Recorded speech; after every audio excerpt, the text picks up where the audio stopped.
कटिहार में विरासत संरक्षण को लेकर बड़ी पहल सामने आई है। ज्ञान भारतम मिशन के तहत जिले में अब तक 1622 पांडुलिपियों और अभिलेखों को सुरक्षित किया गया है। इस सराहनीय कार्य के लिए 3 लोगों को सम्मानित भी किया गया है।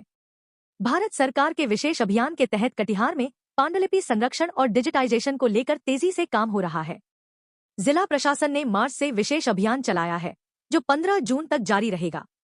इसका उद्देश्य प्राचीन पांडुलिपियों और ऐतिहासिक दस्तावेजों को सुरक्षित कर डिजिटल रूप में संरक्षित करना है। जिलाधिकारी आशुतोष द्विवेदी ने बताया कि अब तक 1622 पांडुलिपियों का संरक्षण किया जा चुका है।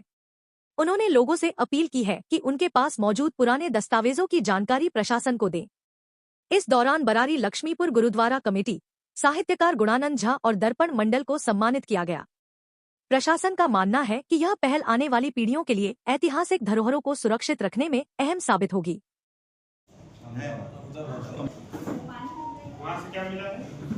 जो भारत सरकार का एक बहुत महत्वाकांक्षी मिशन चल रहा है ज्ञान भारतम मिशन के नाम से, जिसमें जो भी हमारी पुरानी पांडुलिपियां हैं, पुराने अभिलेख हैं, उनको संरक्षित करने का कार्य किया जा रहा है।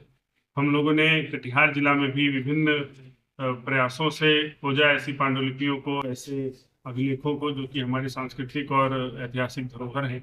अभी तक हम लोग अपने जिले में कुल मिलाकर के 1622 ऐसे पांडुलिपियों और अभिलेखों को हम लोग खोज चुके हैं, जिसको हम लोगों ने जो पोर्टल है इसका उस पर अपलोड किया है।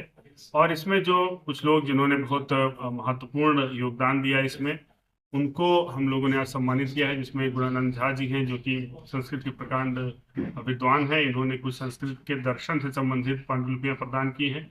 बरारी गुरुद्वारा से गुरविंदर सिंह जी हैं, जिन्होंने जो हस्तलिखित गुरु ग्रंथ साहिब और गुरु गोविंद सिंह के द्वारा स्वहस्ताक्षरित एक पत्र वहां पर बरारी गुरुद्वारा में जो है उसको दिया है। दर्पण मंडल जी अहमदाबाद से, जिन्होंने प्रथम राष्ट्रपति जो हमारे थे उनसे संबंधित कुछ अभिलेख दिए हैं। तो ऐसे लोग जिन्होंने उन अभिलेखों को अब तक संरक्षित करके रखा था, और न सिर्फ इस जिले और राज्य बल्कि पूरे भारत की इस धरोहर को अब उन लोगों ने दिया है, जिसको हम लोगों ने डिजिटाइज करके अपलोड किया है। तो ये एक समाज के प्रति उनका योगदान था। उसी योगदान को रिकॉग्नाइज करते हुए और उनको धन्यवाद स्वरूप हम लोगों ने आज उनके सम्मान का कार्यक्रम रखा था।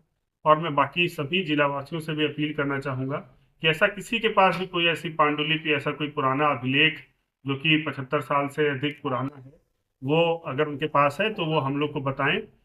अभिलेख उनके पास ही रहेगा, हम लोग वो नहीं ले रहे हैं। हम लोग बस उसको डिजिटाइज करके, स्कैन करके और उसको सुरक्षित करेंगे।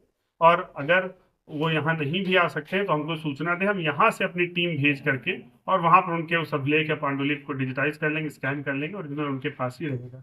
क्योंकि ये बहुत महत्वपूर्ण कार्य होगा इस पूरे समाज के लिए कि आने वाले समय में जो ऐसी पांडुलिपियां हैं, अगर उनका संरक्षण नहीं किया गया तो उनके नष्ट होने की संभावना रहती है। और अगर वो नष्ट होगा तो हमारा ये जो धरोहर है वो भी आने वाली पीढ़ियां नहीं देख पाएंगी।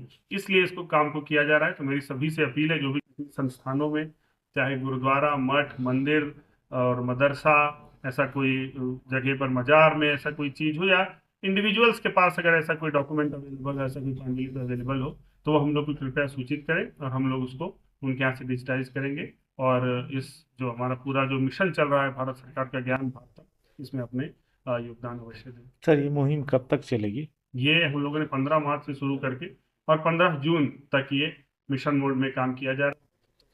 इसके रहेंगे। अभी तक 1622 ऐसे पांडुलिपि खोजी गई है और आगे भी हम लोग प्रयास करते हैं।